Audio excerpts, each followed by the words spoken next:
Hello everyone, নমস্কার সবাইকে। Welcome to my new video. আশা করি সবাই ভালো আছো, সুস্থ আছো। আমিও ভালো আছি। আর আজকের ভিডিওটা হচ্ছে আমার কাকাতো ভাইয়ের জন্মদিন। Many many happy Returns of the day ভাই। সবাই ওকে উইশ করবেন, খুব ভালো থাক, সারা জীবন সুস্থ থাক। আর এই জন্মদিনটা ঘরোয়াভাবেই পালন করা হচ্ছে, কারণ একদম মাথায় ছিল না যে ওর জন্মদিন, কিন্তু ওর ঠিক মাথায় ছিল যে ওর জন্মদিন এই দিনে, মানে ধান উঠলেই ওর জন্মদিন। ওর একটা এরকম ট্রেন্ডেন্সি হয়ে গেছে। তো সেটাই একদম ঠিক দিনেই ও কথাটা বলেছে। আর প্রায় সন্ধ্যা হওয়ার একটু আগে আগে সবাইকে বলেছে, আর সবাই এটা অ্যারেঞ্জ করেছে। আমি তো কাজে লেগে গেলাম বেলুন ফোয়ানোর। এই কাজটা আমারই থাকে, জন্মদিন যারই থাকুক না কেন।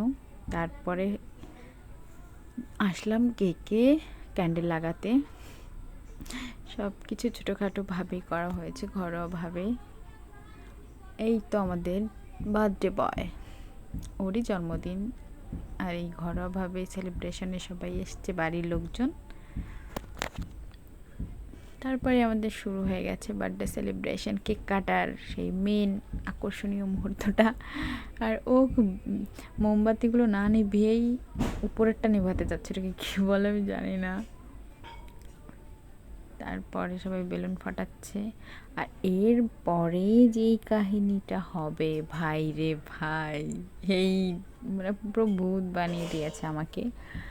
আমি বলতেছি না না দিস না, তারপর আমাকে দিয়েই আছে। মানে যতটুকু পাটি স্প্রে ছিল সব মনে হয় আমার মুখেই।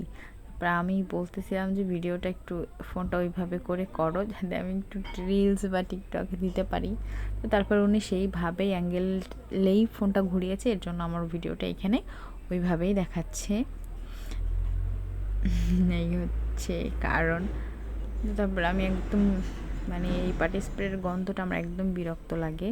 তা আমি একদম রেগে নিজের মুখে মাখিয়ে নিচ্ছি যে দে ভাই, আরও দে, যত পারিস আমার মুখে লাগিয়ে দে, এরকম একটা ব্যাপার ছিল। তো খুব মজা হয়েছিল ছোটোখাটোর ভিতরেই জন্মদিন। তারপরে এখন কেক কাটা শেষ। এখন আমি কেকটা স্লাইস করে নিচ্ছি, কারণ মানুষ অনুযায়ী মানে লোকজন অনুযায়ী কেকটা অনেক ছোট হয়ে গেছিলো, তাই আমি ছোটো ছোটো করে স্লাইস করে নিচ্ছি সবাইকে দেওয়ার জন্য। তারপরে ওকে সবাই আশীর্বাদ করছে, জন্মদিন বলে কথা।